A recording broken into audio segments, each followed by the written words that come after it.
The stockings hung, the tinsel strung, the Christmas lights are twinkling. The family's here with Christmas cheer, but secretly I'm thinking, Bah Humbug, that's the phrase that comes to mind. And welcome to the InstantCast presented by the PewterCast on a very special Christmas Eve Bah Humbug edition. I wish I could say that this was going to be a Merry Christmas edition, but Ren, the Bucs gave us a Bah Humbug. With me as always is Ren Dax, my co-host. Ren, how's your Christmas going? Are we Bah Humbug or are we Merry Christmas tonight? I guess it depends on what you're talking about. Merry Christmas. I'm meeting a lot of people I've never met before on Cheryl's side of the family. So, oh yeah, that's interesting. Yeah, how's all that going? Been a lot of fun. It's fine. I mean, I'm not the nervous, boyfriend. I'm a little too old for that type of stuff. So, if it comes out later that they don't like me, I could care less. So. Like, honestly, it's like, But no, I mean, and I don't think any of that's happening. We're all, everyone, just meet new people, finding stuff of common interest to talk about, and we go from there. So, but it's been fine. But as far as the Buccaneers, yeah, they've, What are you going to do? Just one of those years, I guess. Just one of those years. Yeah, we have certainly well been past the point, probably for several weeks now, Ren, where it's not, it was one of those games, it was one of those weeks. No, this was just one of those years. Well put. I'd like to take a moment and say welcome to everyone who is joining us in the chat room at mixler.com/thepewtercast. You guys are amazing because I'll be real honest, this is Christmas Eve and I'm surprised that y'all are here. I mean, don't you? I'm taking some time out. I've got a couple of young kids, and we've got all the fun Christmas Eve stuff to do here still. But listen, the Buccaneers played on Christmas Eve. We do our instant cast after these games, unless for some reason we just can't. So taking about an hour out here to do this with you guys. You guys are awesome. Ren, and I want to say definitely a big thank you to you for taking some time out of your family holiday to do the show with me as well, because I got to tell you, I think that our show is much stronger when there's the two of us here. Yeah, without a doubt. And, no problem. I mean, you're the one with two kids. I'm just meeting a bunch of old strangers. And to answer Chef's question there in the chat room, yes, Cheryl's family are Panthers fans. They're all Panthers fans. But we're in the mountains of North Carolina, so Charlotte's about 2.5 hours away. Right. So what would you expect? Yeah. And as you guys may hear, Ren is definitely in the mountains. He did the good work of taking stuff with him, but we'll try to keep Ren. We got a little bit of a it's kind of cutting in and out just a little bit, so we'll keep you definitely. And if anything happens, Ren, you know how to call back in. With that, guys, this is the Instant Cast. So this is the first show of our week. I'm not really sure how this whole week is going to look, being what this week entails, but we'll talk about that a little bit later. But for this show, this is where we get to come together and have a little bit of what I think is going to be group therapy. I've been watching the chat room. You guys over there, Big Hero C in the chat room says, Bucs family needs therapy, regular family therapy. We're gonna just be talking about the game. This is our raw emotions coming off the game today. The Buccaneers played the Carolina Panthers at Carolina on Christmas Eve, 1:00 game. Fortunately, the Bucs were not able to pull it out in the final 30 seconds of the game. Carolina scored and went up 22-19, giving the Buccaneers their the 11th loss of the season, Ren? I believe it is. Yeah. As the Bucs fall 4-11, we're inching ever closer to a top 5 pick.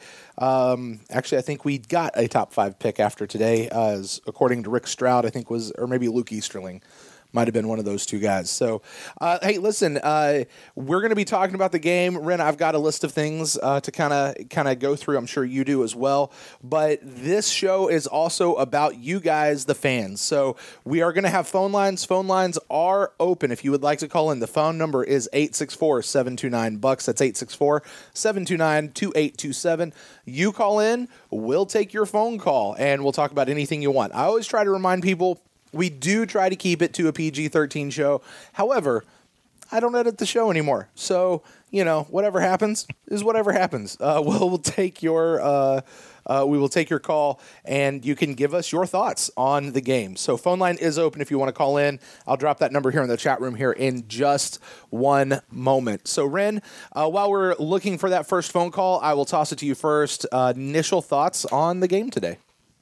Well, before we get into it, is Die Hard a Christmas movie or not a Christmas movie? I have been beating the drum this year that it is not a Christmas movie. And here's why. Because if you take it to any other holiday out of the year, it's the exact same movie. It didn't actually have much to do with Christmas. However, I know that there's a large contingent. It certainly is worth watching on Christmas and any time during the year. But let's find out who's calling in here. You are on the InstantCast with Brent and Ren. Who do we got here with us tonight? You got Big Hero C. What's going on, gentlemen? What's going on? You have been tearing it up on Twitter, definitely here in the chat room. Where are you calling from tonight? I'm calling from beautiful, sunny Fort Lauderdale, Florida. Ooh, I just flew through there. Awesome. Well, what's on your mind tonight, Big Hero C? You know what? We got a lot to be disappointed about, but I'm going to be a bright spot tonight. We'll start the show off positive. Ooh, I like positive. Did you see our quarterback out there? I did. See Jameis. Everybody who has been throwing dirt on Jameis, I forget the guy who's on the show all the time bashing Jameis. But Brian from Memphis. Yeah. Dude, this is the quarterback that we have. This is the quarterback we know. This is the guy who's going to lead our franchise for the next 15 years. Relax. All the Jameis hate needs to stop. He is the silver lining, as someone said in the chat room. We got to be happy for that because we know what we gonna get from Jameis when he plays up to par. We know what we're gonna get, and we can be happy about that. We just got to get this coaching thing right.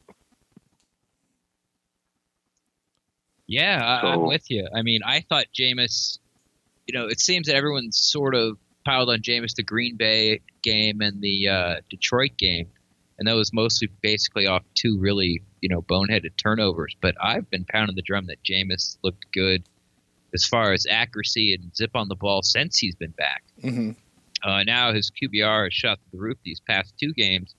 It seems I'm not saying everybody else is coming around, but the people that were sort of on the fence about Jameis, for that Packers-Lions game are now are coming over to our side, their hero, their understanding. Now, the coaching thing, I'm not sure if that's a problem with the offense. With the defense, I think there has to be some serious conversations had about the whole entire defensive staff, but that's just me. I know some people think Dirk Cutter is very vanilla, and he even said today he called the terrible game in the red zone.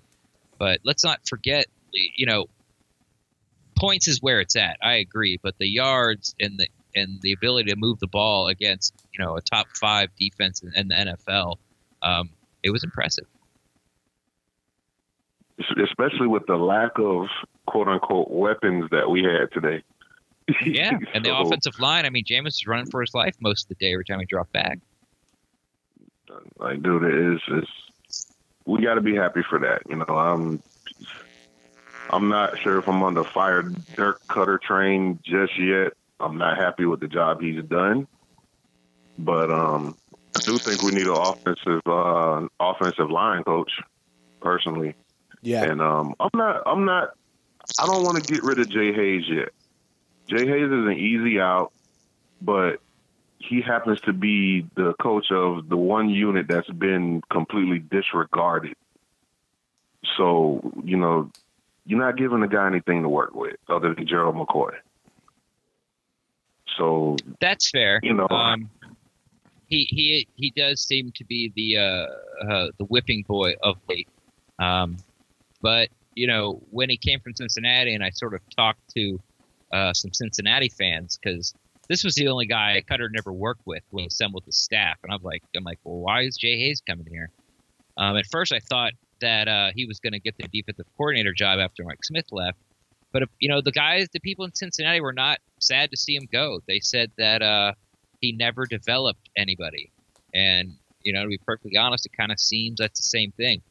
But you are right. He haven't got a lot of help. The ends that they were banking on to be their edge rushers on third down are both gone. Were both gone by like week 2 or 3, whenever Noah Spence went out. So, yeah, he's never had a full pantry to see what he could do. But if anybody's going to fall in that sword on the defensive side, I think Jay Hayes is going to have to be. He's going to be first in line. I think I'm going to come at this from the other side because, I know Noah Spence, him getting injured so early in the season, that really threw a kink in the works. Not having who was the other pass rusher? Yeah, Jaquez Smith. Him not being able to come back and really contribute like we expected, that certainly hurts defensive line. But you know what? Listen, Robert Ayers came in last year. Pretty good player, certainly getting older, but still a pretty decent player. Swaggy Baker came in. He had 8 sacks, I think, in Washington last year. Will Golston signed a big contract because he was actually pretty good last year. And now Gerald, I think if we look back at it, this might have been one of Gerald's best seasons. Possibly. I don't know. I have to go back and look at them and compare them. However, that said, given the fact that he hasn't had a full pantry, he has still had some pretty big dogs to be able to work with. And, how many sacks does Chris Baker have this year? Oh, I don't know. 0? Maybe 1. Maybe 1. I think it's 0. He had 8 last year when he was with the Redskins. So, But they don't use him on third down passing situations. Right. That's fair. That's fair. That's a scheme issue. You're right. That's fair. Yeah. But that's when you're the defensive line coach, you need to turn around and look at your DC or your head coach and be like, we have to get him in there. Like that's called leading up, right? Like you've got to make that case. Now he may have been hamstrung by decisions that were made above his pay grade or something like that. But I mean, I'm with Ren. If there's anyone on the defensive side that needs to fall on their sword, Jay Hayes, I think, is definitely probably a front-running candidate. I agree with even on the other side, George Warhop. As much as people seem to like him, he's a guy who's been around for a very, very long time, and we've just had little to no consistency on our offensive line over the years that he's been here. Sometimes we look like we're actually a pretty decent offensive line, and other times we're not. It's a complete, dumpster fire of all that. So, Chris Baker has a half a sack. A half sack. A half a sack. You don't ever want to tell a man he only has a half sack. Let me just say that right there. So, all right, Big Hero C, I'm going to go ahead and clear this line. Thank you so much for calling, and we'll get some other people in here. We'll look forward to hearing back from you in the future, all right? Happy holidays, folks. Yeah, happy holidays, man. Thanks for calling, buddy. Same to you. Well, the line is open if you guys would like to call in, 864-729-BUCKS. That's 864-729-2827. Some of the guys in the chat room are chuckling at the half-sack Baker. Half-sack. He brought up Jameis, and I want to talk about Jameis for just a moment. Ren, because towards the end of the second quarter, I'd kind of made a note where I said, I'm watching Jameis, and I feel like I'm watching him make better decisions with the football of when to throw it, where to throw it, when to tuck it away, when to just what to do. Now, as I'm typing that, I look up, and that's when he throws that big long bomb to Adam Humphries, and Adam happened to come down with it, and it happened to work out. However, I don't know that I would say that was the best decision he could have done with the ball in that moment. Throwing up a 50-50 ball to Adam Humphries, probably not your best move. It worked out. However, there were a couple of things, and I had this thought, so I want to put this out to you. what Jameis do we want? Do we want the Jameis who never takes a chance and is always safe with the football and, just chooses to take the sack? Because we certainly saw that Jameis doesn't exist. So right. But we've had this conversation about Jameis kind of, it seems like all year long, of he needs to take care of the football better. He needs to make better decisions. He's a little too erratic. He's throwing the ball out there. He's doing whatever. You could take that pendulum and go all the way to the other side where we don't have a quarterback who's actually, he's got to be able to take some risks. So I'm just kind of, where do we find that? Where do we find that balance? What is it you would like to see from Jameis as far as, the maturity of how to handle the football and where to go, but also the playmaking risk taker that we know and love and puts Adam Humphries in a position to come down with a 50-50 ball? I think he's right on track. I think as Buck fans that we're going to have to live with some games that are like Minnesota, where there's 3 interceptions when he's trying to make things happen. Mm-hmm. But we will get games like we had today where he was constantly slipping sacks. He didn't try to get rid of the ball. He didn't throw a stupid interception as it was like sort of being sacked. It seems like he's really taking to heart of eating a sack. Mm-hmm. He's giving up on the play right when you need to. Yep. We watched him do that a couple of times in this game.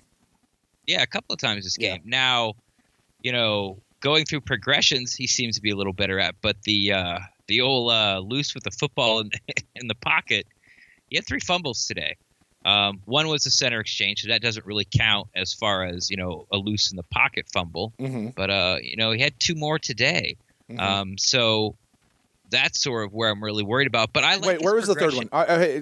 Help me out. Because I know the first one was when Beninock allowed the guy to come by and hit his arm in the first series. Right. And then there was a mishandle of the snap. Right. Which was fumbled, and then the last play of the game. Well, last real play of the game. I didn't even think I counted that one. Yeah. Okay. Yeah, okay. Sorry. Go ahead. Yeah. Sack. Yeah. You're right. Okay. Sorry, I didn't mean to cut you off. Even he got it or not, he still fumbled it. Right. He came up with it or not. So yeah, 2 more in the pocket fumbles, but I like his progression. I've been you know this. I've been saying this since the Green Bay game. I think it's fine. I think that he's got his interceptions under control. By the way, he's probably going to end with less than 10. Now that's only through 13 games, but still, if he doesn't throw one next week, that's 8. Mm-hmm. 8 interceptions in 13 games is really good from where he was, especially when he came into the league. So I like that. I think under 10 interceptions in 13 games is good no matter where you come from. That's a more than acceptable season. Yes, of course. Yeah. But if you extend that to 16, I would still like to keep it under 10, but that would be great. Hey, you stay there. It's just sort of going to be an incomplete data. And who knows, maybe he throws 4 against the Saints and, he has 12. Mm-hmm. But, I like that. Dirk seems to be happy with the way that now him being able to read defenses. Remember early on when I talked about sort of the first quarter of the season that it seemed like defenses were fooling Jameis. He wasn't trusting what he was seeing. Mm-hmm. And he was putting the ball in some bad situations. It seems like since he's been back, all that's gone. So, yeah, I'm back on board with, Jameis all the way. There was a point there where you got to clean up this. And if you don't in the next couple of years, then it might be time to move on. But I think it's almost from game to game. You see him get better.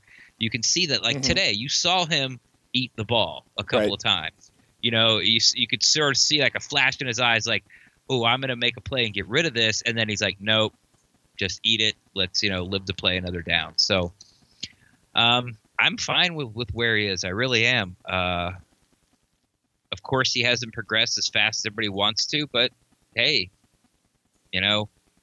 like we like to say, it's year 3. He's 23 years old.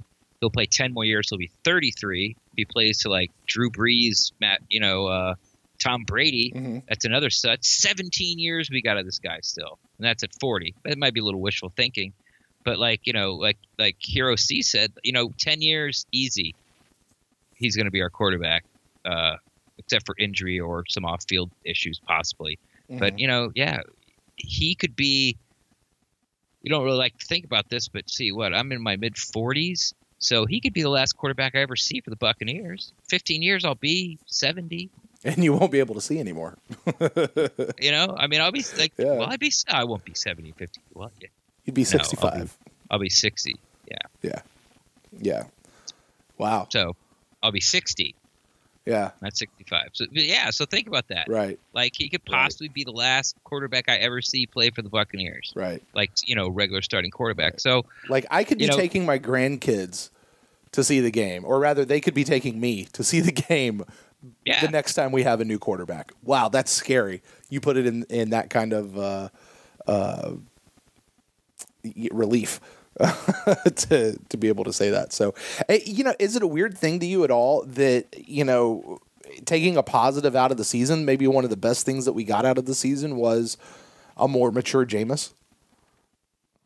No, I mean, once the season's over, this is when we sit down and we really start to look at the whole season. Mm-hmm. During the week, it's a week-to-week league, and reactions are week-to-week. We've joked about whose head's on the guillotine this week. Mm-hmm. Apparently it's going to be Chris Baker. I guess Pat Murray gets another pass. So they're well, Ren, I definitely want to come back to the Pat Murray thing if we don't cover that here in this next call. But let's come back to that here in just a moment. You are on the InstantCast with Brent and Ren. Who do we got here? Oh, I think we just dropped the call. Hey, whoever that was calling in, call me back. The call just dropped for whatever reason. Would love to talk about that. In the meantime, Ren, Pat Murray, let's go to him and talk about him. Yeah. So he missed another field goal. Now, he went up, 6 times for field goals today? 5. He was 5. I think he hit the first 4. Yeah. Hits the Barely, first 4, misses the third one. I made a note as soon as he missed that one. I said, this is going to come back and haunt us. No, he only missed one. Yeah, he only missed the one. But still, I said when he missed that one, because at the time the Buccaneers were up 19-15, and and I just made that note of this one is going to come back to haunt us, because certainly a touchdown, because I think there was still like 8 minutes left in the game or something like that in the fourth quarter, plenty of time for stuff to happen, and as we know our Buccaneers. Plenty of time, stuff did happen. Yeah. So, what are your thoughts on that? That's two in a row, 2 weeks in a row that you could make the argument, although I think it would be a very weak argument, that Pat Murray lost us the game by missing a kick. Well, he didn't really help that much. Well, I guess kicking 4 field goals, yeah.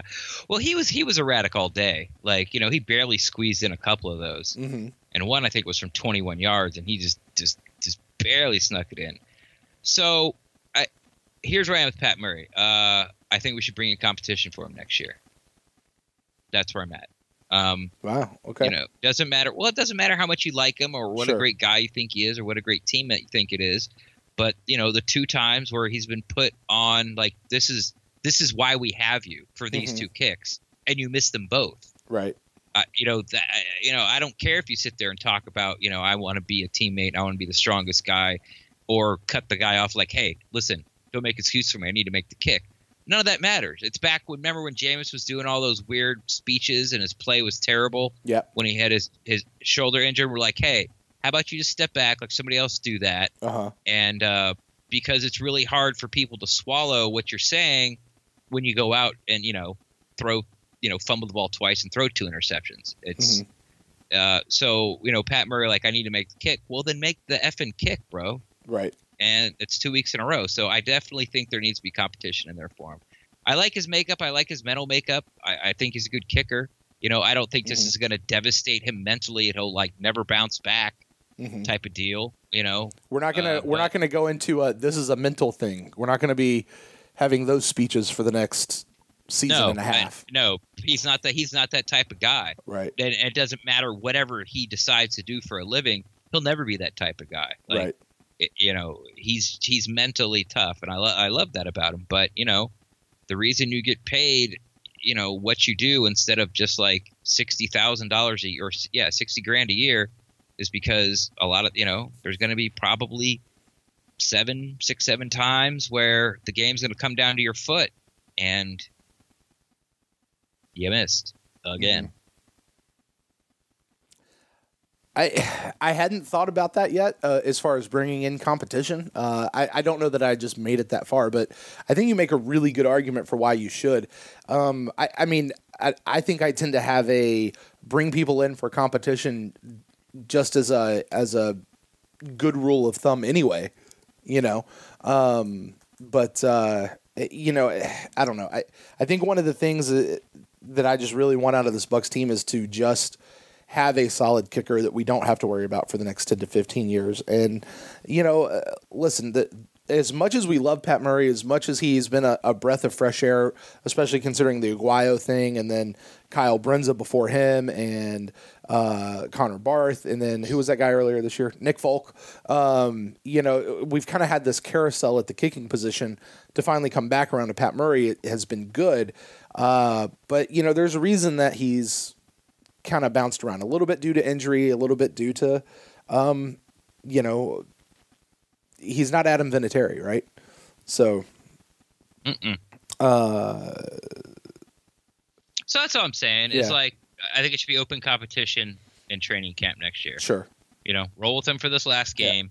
You know, don't cut him. Sure. And start all over, but Right. bring in, you know, someone who you think could win the job. Like your next best guy. Like if he blew his knee out, like walking off the tarmac, you know, the stairs on the jet when he gets back to Tampa, and we needed a kicker, and who's your best option? Like, that's the guy I want to see in training camp. But you're not saying trade up in the draft to go get a new kicker. All right. I want to say welcome to all the new listeners that we have in the chat room. Chat room's filling out a little bit there, Ren. So welcome to all of you guys. You guys are awesome. Thanks for taking time out. I do want to give a special shout out. We have somebody in the chat room who is listening, I believe, from London, and I'm going to assume that that's London, England, not London, Kentucky. So welcome to you. It's got to be like 3 o'clock or something in the morning over there. It's Christmas morning. For us, it's still Christmas Eve, but Christmas morning, you guys. Phone line is open. If you were the one who was trying to call me just a few minutes ago, please call us back. Number is 864-729-BUCKS. That's 864-729-2827. All right. Where shall we go from here? I have so many notes. We can talk about how Joe Hawley almost saved the game for us. Do it. Remember when Caleb Benenoch got the hold in the end zone, which would have been a safety? Mm-hmm. And then we ended up getting offsetting penalties because Joe Hawley was doing his whole Joe Hawley thing and just like, you know, playing to the echo of the whistle and messing with a guy downfield, and the guy gave him a little forearm shiver, and Hawley took a pratfall. And they threw the flag on him for 15 yards, and they offset. And we actually – then Jameis hit Mike Evans over the middle where it looked like no one touched him. And, you know, I have to really kind of look up the rule with that. There's something about giving your body up. But I kind of think he was going down when he was getting the reception. So another blown call by the refs. But whatever. But if Joe Hawley wouldn't have been being Joe Hawley, that would have made the score, I think, 19-17, and we're kicking the ball back to the Panthers, only 2 points down with like 9 minutes left. Right. So I'm not sure if a lot of people saw that. I didn't see a lot of talk about it. I didn't see. All I knew is just from on TV. You know, Rondé and the other guy were talking about the possible safety. And then I knew that it was offsetting penalties. I didn't really know why. I didn't see that just yet. So. Interesting. I really like having Joe Hawley in there. I know he may not be, you know, the best person or the best center that we have on the team. Maybe he is, maybe he isn't. I don't know. But I like it when he's in there. So yeah, it's fun. It seems like every other play, the refs are talking to him. You know, and he's always pointing at the other guy. It's like, hey, it's not me. It's always pointing at the other team. It's not me. I'm like, yeah, it is you, Joe. It is you. But keep doing what you're doing. Well, let's go over, Ren, and let's kind of talk about some of the weapons for Winston. A little bit of a less loaded holster for this game with a couple of guys out. O.J. Howard on IR for the season. DeSean Jackson is out for the season, I think it was. Or maybe just out for the game. Just out for the game.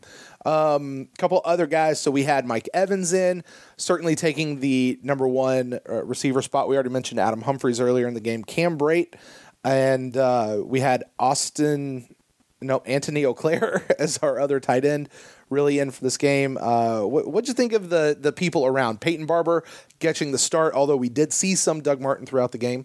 What'd you think of the guys surrounding Jameis? Well, I guess you got to start with, if we start with Mike Evans, we talked about last time we were together on a podcast that I thought it was going to be, a top 3 priority to get Mike Evans 1,000 yards. Mm-hmm. And I think he needed 141, I believe is what it was. And he almost got it today. I think he got over 100 yards. His first 100-yard game of the season. Yeah. So, good. Yeah. If I'm right on that, then, that's clicking away. But then you have to go straight to, Rod God, to Chris Godwin. Mm-hmm. I was shocked that Luke Kuechly tracked him down and he didn't score. But, he's really turning into sort of the person that we heard about in training camp, always in the right space, really good hands. He just does everything well. It's like you tell him what to do and he'll do it. Kind of like Adam Humphries, or Cam Brate, like get to a spot and catch the ball. And Godwin seems to have gotten that down, but he's a lot better, more athletically gifted, so he can get open a little more and get a little more separation.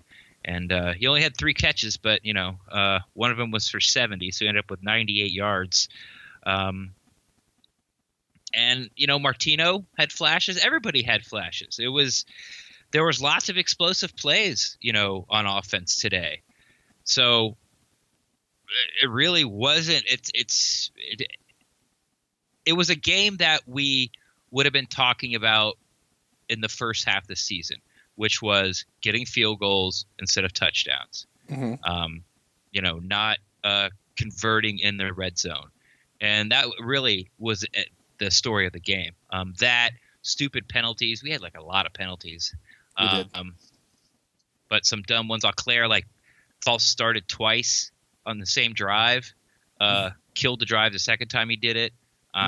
We had 4 times with 4 different people of the defense encroachment. So, but as far as sorry, I'm just rambling. But as far as the weapons, I was pleased. I thought Peyton Barber had an okay day, but their front 7 is probably, you can make an argument they're the best front 7 in the league. I wasn't expecting these gaping holes. But, with Jameis's leadership and his poise, that word that we've been wanting to use with him for so long, in the pocket, it kept us in the game. And honestly, we should have blown those guys out. We should have had 21 points, but with a couple of first half turnovers, and but the defense stood up, because this was, with those turnovers, it could have very easily been a 24-10 game going into halftime. But Cam had one of his Cam days, which was why weeks back I said I think the Panthers are a fraud, because it's all about Cam Newton. If he's smiling and having fun, you have a good chance of winning the game if you're a Panther fan. If he's in a bad mood, just forget about it, because everything runs through Cam. He didn't have a great day throwing the ball, but they didn't have to win. Yeah. Okay, I want to come back and talk about the defense as a whole, because they surprised me a little bit today.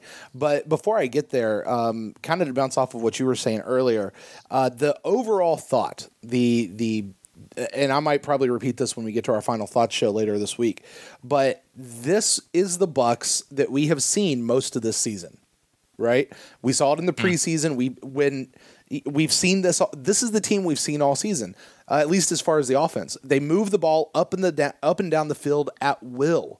They have 0 problems moving the ball down the field. But as soon as you get in the end zone, you just can't do it. As evidenced by the red zone. That's what I mean. They just can't do it. I mean, as evidenced by the fact that we kicked it was at least 4 trips. Yeah, I mean, it was at least 4 trips into the red zone that we did not come out with the touchdown. That you just can't do that. I mean, if we go back and you say you take those and you say, well, this is what the score should have been, we should have had 35 points up on these guys. And they probably, if we be fair and give them theirs as well, they're probably looking at about 28. Okay, well, 35-28, guess what? That means we win, right? But these are the Bucs who just can't do it. And when you look at, some of the things that happened, we had, Peyton Barber's fumble last week, Jameis's fumble today, Mike Evans committing offensive passing interference on the goal line. All of those kinds of things that you just sit back and you go, oh my God, how did you not do that? Why, I mean, this stuff isn't play calling. This isn't, I don't know how a coach controls that. I don't know what you expect a coach to do. Is it discipline on the team? Is it, what's going on? Our friend Chef, he calls it buck luck. That's just buck luck. I look at it and I shake my head and I go, that's my Bucs. But I mean, Rin, what is going on? We've been dancing around it. We've been talking about it all season. Can't get in the end zone. The red zone is like kryptonite for us. What's up? Well, we're undisciplined along the offensive line, and we have a young quarterback that likes to take chances, and it's been shooting us in the foot all year long. Guys get out of positions and make holds, or hey, we got a call. Yeah. Thanks for calling into the InstantCast. You're on with Brent and Ren. Who do we got here tonight? Brent and Ren, it's Kevin, your favorite Bucs fan. What's up, Kevin?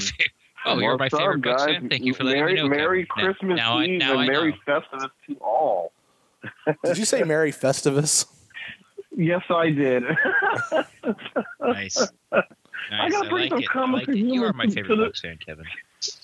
I gotta bring some comical humor to the Bucs tonight. Hey, we could all use some, man. Eve. Yeah, it's Christmas Eve. We had another close game, which is very, very good to see. This team's fighting, and but it ends like it ends, a loss. Kevin, let me ask you a question. Scheme. Kevin, let me ask you a question. So last week, from everybody, and I mean everybody down the line, including us here on the here on the PewterCast, we're going, listen, we're not in for moral victories, but team played pretty damn good tonight. Talking about the Monday night game.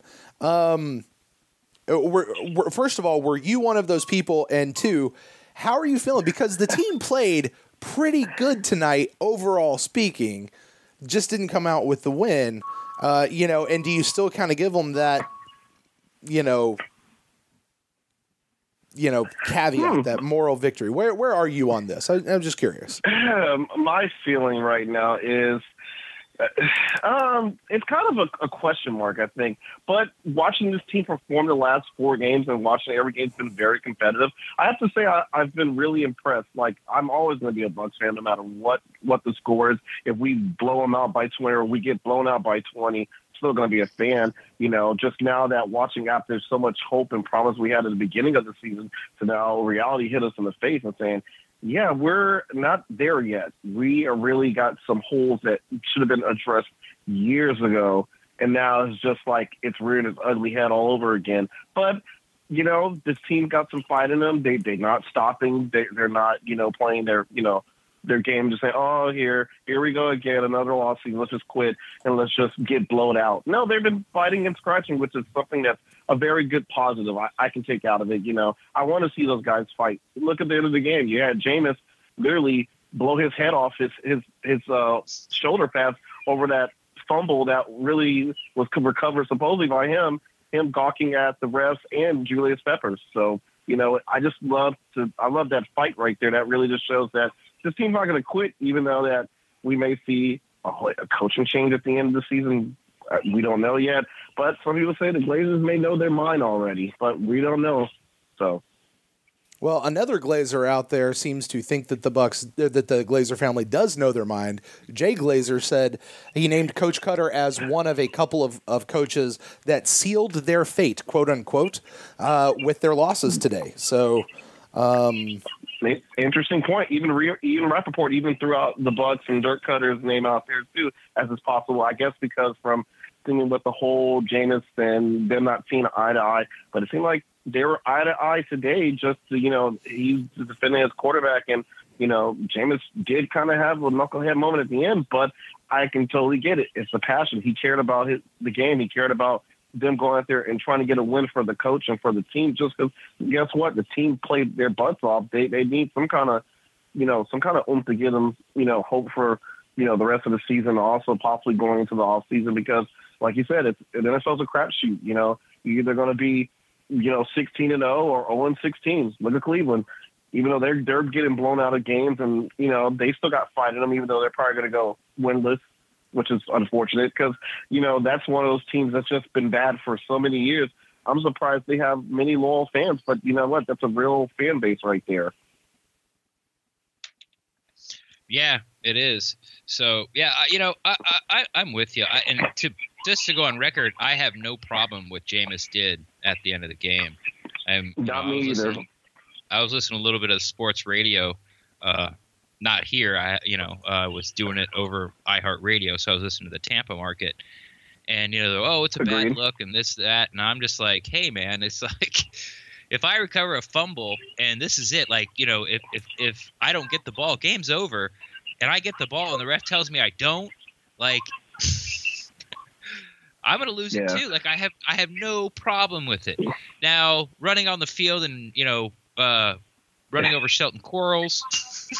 The next play. I think he almost tackled Shelton Quarles and told him to get out of his way. Yeah.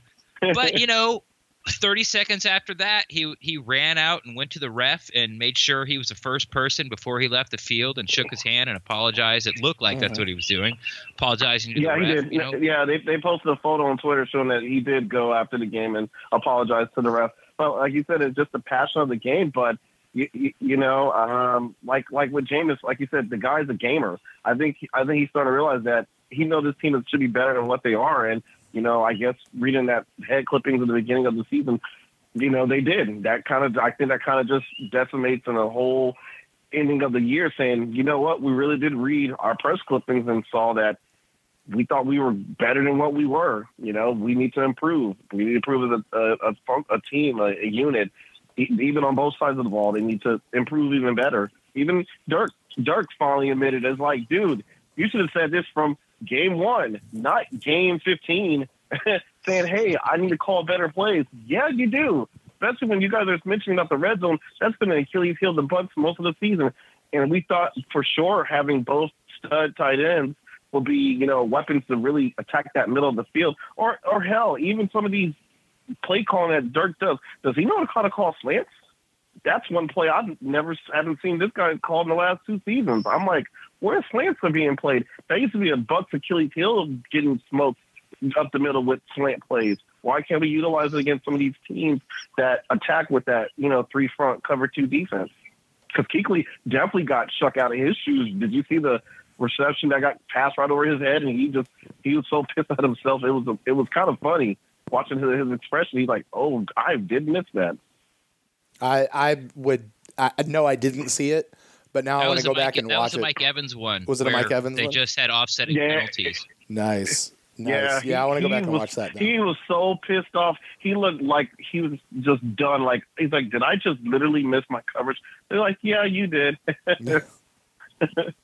Yeah. All right. Very good, Kevin. Well, hey, thanks so much for giving us a call in here, especially on this Christmas Eve. Quick question for go ahead, you guys. Man. Even though you guys said Die Hard, you were debating if it was a Christmas movie or not. I got another one. I got 2 movies that I'm gonna toss up there for you: Bad Santa and Bad Santa 2. Christmas movie or not a Christmas movie? Is that the question? Yeah. They got to be Christmas movies. I'll be honest. I've never seen either one. But I would think a Christmas movie, but I don't know the context of the movie. If you're going to take, Die Hard, because that could happen any holiday season, so could Bad Santa, because they're just about robberies. They're using exactly right. Yeah, I mean, could he go in as like a bad Easter bunny and it's the exact same movie? Yes. Then not a Christmas movie. Not that's the litmus test that I use. If Christmas is central to the theme of the movie, and like Home Alone, like that's happening over Christmas. Like that's a part of the movie. Die Hard happened over Christmas. Right, but you could also they could have been at that office party for any reason. Break. Could have been left home alone. Right, but the whole thing was the Christmas wish. He was getting his Christmas wishes. Real quick. Remember in the chat room, I was talking about the whole post-game incident? That was with TJ Reeves, and he was talking with Levante. Levante ended up getting off the interview because there was some commotion in the background. I think it was TJ Ward was yelling something in the post-game. So that's what the craziness that was going on. I don't know if you guys heard of it, but that's what we were talking about in the room. From what I've seen so far, it sounds like all the media guys were kept out of the locker room until that all simmered down. So nobody knows for sure, but there's some good ideas out there. Yeah. Interesting. But yes, guys, you guys enjoy your Christmas and be safe. And to all the Bucs fans, Merry Christmas to all. And to all, let's see ourselves with a top 5 pick in the draft. All right, Kevin. Thanks so much, buddy. Well put. Merry Christmas, Kevin. See ya. All right. So a little bit of craziness. Listen, guys, here's the report on the fight in the locker room. You could say whatever you want to say, but at the end of the day, Adam Humphries, Clint McDonald, a couple other guys were saying how it just goes to show the passion that the team has. And you know what? I'll be honest with you. That's good enough for me. Beyond that, I don't care. It's I don't either. Unless TJ Ward's going after Chris Baker, then things get heated. I gotta give him a shout out on Twitter. Yeah, and it should. It should show that. I mean, it's the same thing with Jameis Winston. Which, by the way, Ren, I am 100% in agreement with you. I'm in your camp about the whole thing with Jameis at the end of the game. Because I'll be honest, if that had been me, I might have tried to headbutt the freaking ref. I'm not trying to out there take swings and something, but I might have tried something that probably would have gotten me tossed from the game, and I would have been okay with it. And then I would have had to go apologize later. So, hey, let's see who this is coming in here. You are on the InstantCast with Brent and Ren. Who do we got here tonight? It's Chef Aaron, gentlemen. How you guys doing tonight? Chef, long time no talk, Chef? buddy. Not too bad. You guys, how's the Christmas season going for you? That's fine. Like I said earlier, I'm meeting a whole bunch of people I've never met before. And, that's about it. I just get shuffled from house to house. I don't have any say about where we go, what we're doing. Just we're showing up at X, and I don't know where X is. And I come in, and I'm Cheryl's boyfriend, and I meet everybody. And then I sit there for a couple hours, and we leave and go to place Y. And I walk in the door, and I'm Cheryl's boyfriend, and I meet everybody. And so that's what I've been doing. So you're the boyfriend trophy or whatever it is? Exactly. I'm being arm shown candy? off to the family is what's going on. Yeah. It's the arm candy. That's funny. Mine hasn't really started yet. Well, the big stuff, of course, everything big happening tomorrow with the kids. And then my family's actually taking off on we're heading off to South Carolina, going back to that place to visit my wife's family, and then her sister and her husband and child, and then us. We're all going up to Colonial Williamsburg, Virginia, as it were, for the week between Christmas and New Year. So all of that's kind of kicking off for me starting tomorrow. So we still got you. What are you doing, Chef? Sorry. Go ahead, Chef. I'm just heading down an hour south of North Dakota to a little city called Fargo, North Dakota. Visit my brother, sister-in-law, and my nephews, along with my parents. So yeah, that'll be my day tomorrow. Yeah, you sound thrilled like about it. Yeah, exactly. So what are your thoughts coming out of here tonight, Chef? I've seen some of your comments in the chat room, but you've got the mic now. Well, yeah, like I even said in my final thoughts email, enough of the moral victories. We've been riding that for the last 10 years and hasn't done jack shit for us. Sorry for cussing.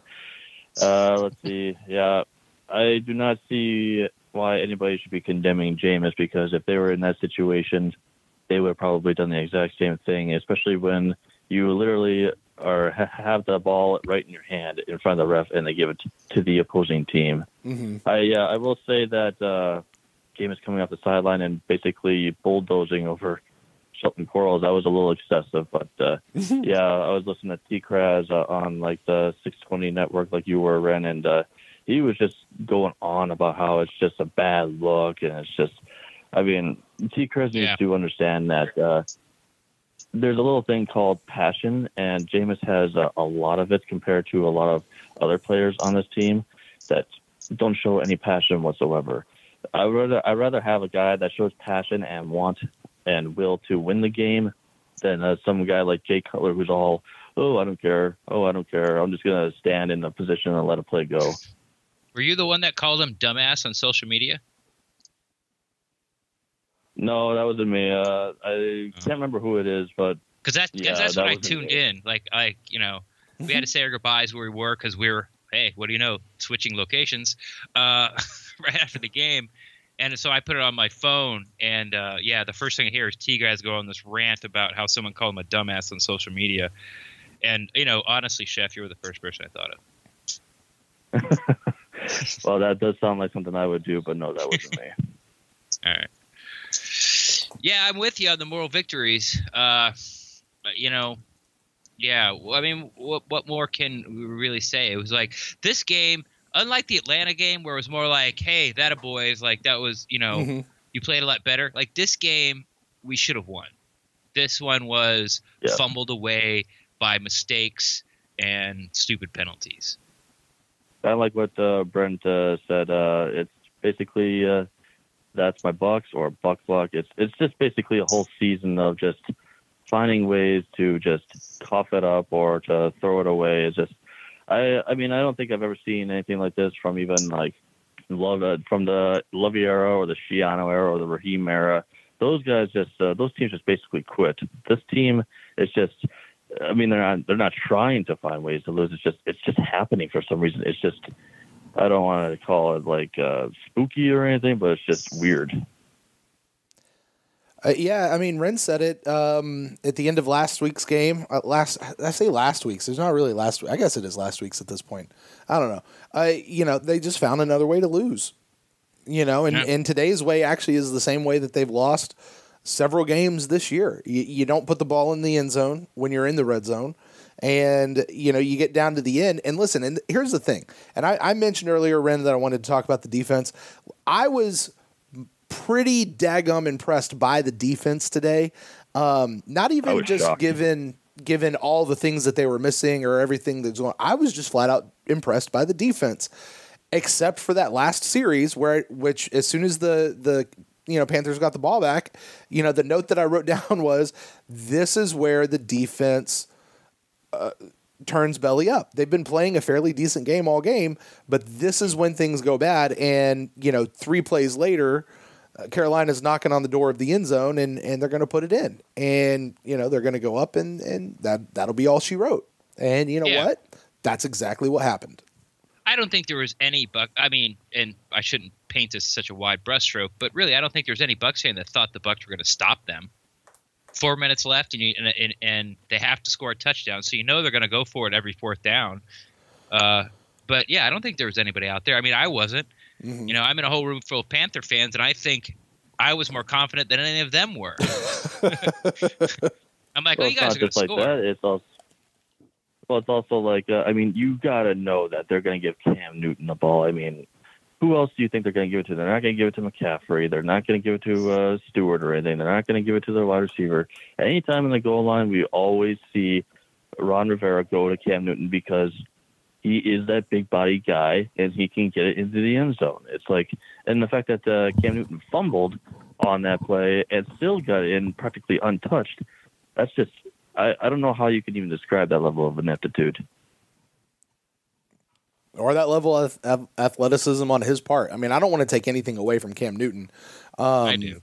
But can't stand it. I do. Yeah. Well, okay. I want to. I'm not going to though. Respect is, give respect where it's earned. And, Cam Newton can play. Now, he's going to play like that. He ain't going to be playing very long.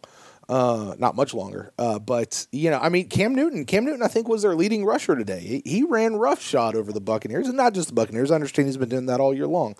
But, I mean, I don't think he ran roughshod. He had that one where they broke contain on like 3rd and 2. And I think besides that, we held him in check. I mean, What? you got to remember. Yeah. What? I mean, the team. Okay, hang on. Yeah, go ahead. Yeah, I got the stats right here. What me? All right, let's see. What Carolina me? Panthers. I'm gonna Cam what Newton, you? 14 Cam Newton. rushes for 52 yards. That's a 3.7 yard average with a 17-yarder in there.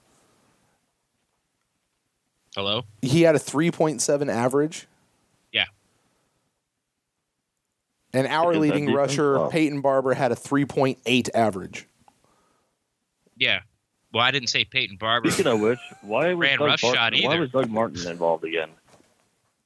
I think they were looking for like a spark, you know. Change of pace. Even when Doug Martin was running and the second rusher in the league, when Dirk was the offensive coordinator, remember how frustrated it'd be Doug Martin have like 50 yards in the first half, and then all of a sudden Charles Sims comes in for like 2.5 series, and you're like, what is going on? Mm-hmm. And then they put Doug Martin back in. I think that was just the rotation. Like they've basically switched spots now. Mm-hmm. You know. I guess I'm just at this point where we all know that he's not coming back. So it's just like I don't even care if Quiz is in there. I mean, we all know Martin's not coming back. If we are expecting a spark from him, we haven't gotten a spark from him in 2 years. I mean, Yeah. I mean, I know I've been on the fence and off the fence when it comes to Doug Martin, but it's just showing that he's not the guy that's going to get the job done. It's especially when the last 2 years our 100-yard, the only 100-yard rushers that we've had are from Jaquiz and from Peyton. It's just time to accept that for Dirk to accept the reality that Doug is not gonna get what we need from him. Now, Aaron, let me give the other side of that. Now, I'm going to preface this by saying I said a couple of weeks ago I'm done with Doug Martin. I'm off the Doug Martin train. Season ends. Yep. Bucs cut Doug Martin. I'm 100% co-sign that because they call me and ask me my opinion for everything. Not at all. But that said, Doug Martin is still on this team. And Correct. Peyton Barber was not the hot hand tonight. He wasn't lighting it up. You know what I'm saying? If Peyton Barber had been out there and he was breaking off 6-7 yards a run, do what now? Did Dirk really give him that much of an opportunity, though? I think I saw on the Pew report, 2-point conversion that, Peyton get 12 carries, and that was it? Maybe not even that. 13 carries. Right. And how many of those were in the first half? Probably 10? I mean, it was. I mean, he played more in the first half, but what I'm saying is in the first half when he was in there most of the time, he wasn't lighting it up. So it's not like they were moving away from the hot hand and inserting Doug Martin into it then. It just, Peyton Barber was having an average running back game. I mean, still better than what Doug Martin did because I think Doug Martin averaged all of 0.8 yards a carry. I think it was 1.2 actually. But it was really. I mean, Doug Martin didn't do anything. I think we can all agree that all these running backs are average. They are. We don't have any superstars at running back this year, and it'll be. I've said before. I'll say it again. Running back is a position that the need for it has climbed higher and higher in the draft. That if the best player available matches the level of need that we have at running back, I wouldn't be surprised to see us take running back at a high spot next year. Depending on where the available players fall. So, I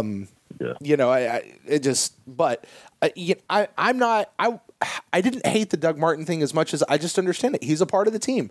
Put him in rotation. It's not like we're taking away something from somebody who's, already hitting 100 yards a game or 100 yards in the game and we're going to somebody who's cold. Like that wasn't the case.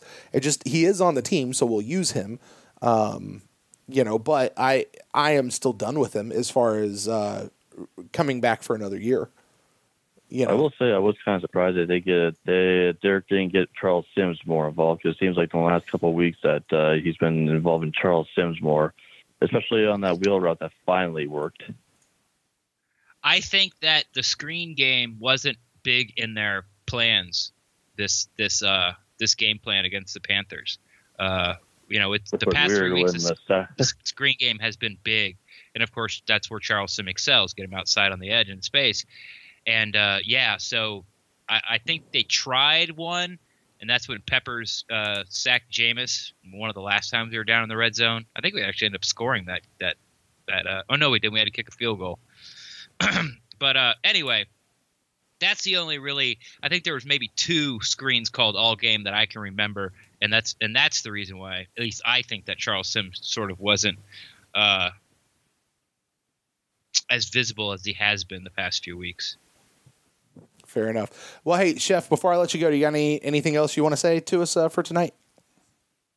Yeah, 2 quick things. Sure. One, I just want to give a shout out to Javier. Hope you're having fun in Paris, buddy. And Is it Paris? 2, Paris, France? yeah, I believe so. That guy's a world traveler. Man. Wow. Watch it be like Paris, Mississippi. I think there's a yeah, there is, isn't that? I think There's a boot Paris camp in every there. state, I'm pretty sure. And secondly, Anyway. I was just curious, do you guys see DeSean Jackson coming back? I mean, obviously we see Chris Godwin evolving more into a legit number 2 threat. So do you really see maybe him becoming like that speedy slot receiver? I mean, obviously Adam Humphries has done a serviceable duty in the last 3 years that he's been here, but it just seems like it'd be a shame to waste DeSean Jackson's speed, even though it's been pretty much wasted all year this year.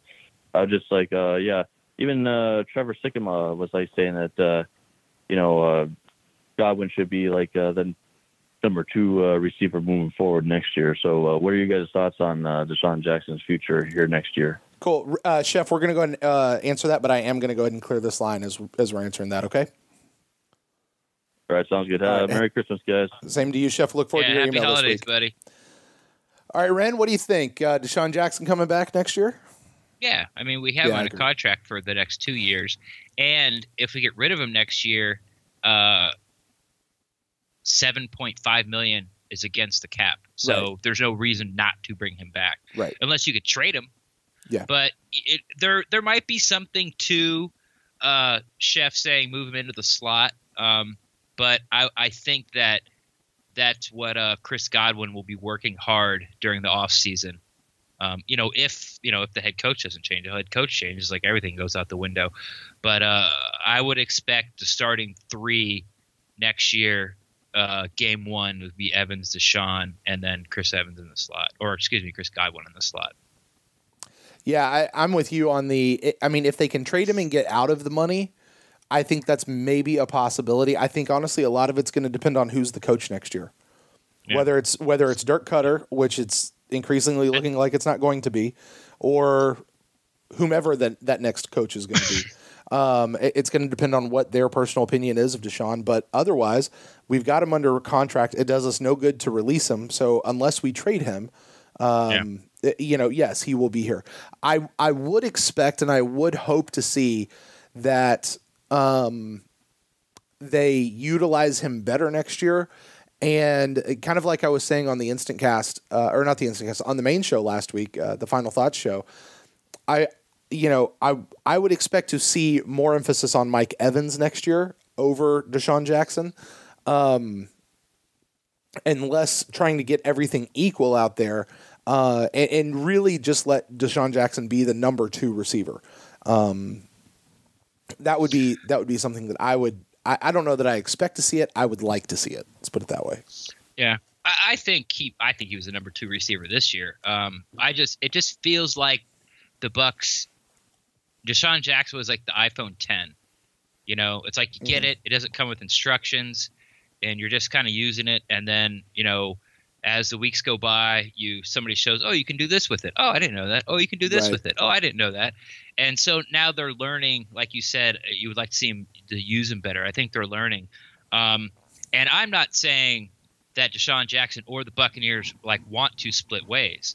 I'm just saying that if they need a salary dump because maybe they want to go after a big free agent, like a big defensive end free agent, there's – and with Chris Godwin there, and then you just keep, Adam Humphries in the slot, that's not really a huge downgrade from the production. Now, maybe from the overall player, but the production's going to probably stay the same. And that's not necessarily DeSean Jackson's fault. But like I said, if you're looking to free up $7.5 million, that'd be the way to do it.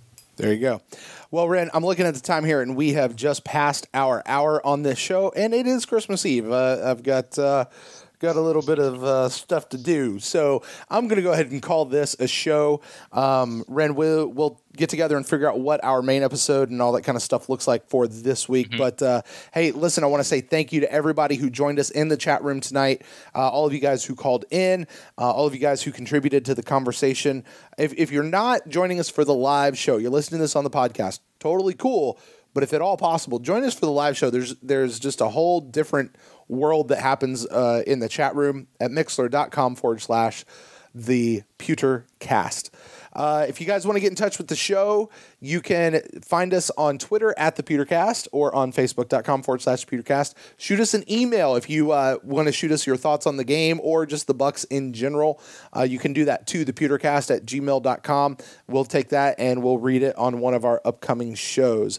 With that, Ren, any final thoughts from you, and where can the people out there find you on the internet? You can find me on Twitter. It's always the easiest way, at Rendax, REN_DAXT. I'm always down to talk Buccaneers football. And I would like to say a thank you to all the listeners, all the Bucs fans out there that listen to all the podcasts and, interact with us and call us and send us emails and at us on Twitter and DM us on Twitter. This is why we do it. Like, if no one would listen to this podcast or interact with us, I'm not sure we'd still do it. Not with the frequency that we do, for sure. Oh, definitely, yeah, Right. yeah. But we get a lot of downloads, so it's fun for us. And once again, you're the reason we do it. Happy holidays to everybody. Put whatever spin you want on it. Christmas, Kwanzaa, Hanukkah, Festivus, Die Hard, whatever. Whatever you celebrate, or if you don't, could care less either way. Happy and healthy to you and yours for the rest of this year and next year as well. Well said. I will echo everything you just said there. If you guys want to reach me personally, you can find me at Brent Allen Live on Facebook, Twitter, all the different social media streams out there. All right, Ren, well, that is going to wrap it up for this show. Once again, thanks to everybody who joined us. Thanks for everybody who called in. And thanks to everybody who downloads this show on their favorite podcasting app. Until next time, we'll end it, as always, by saying, Go Bucs.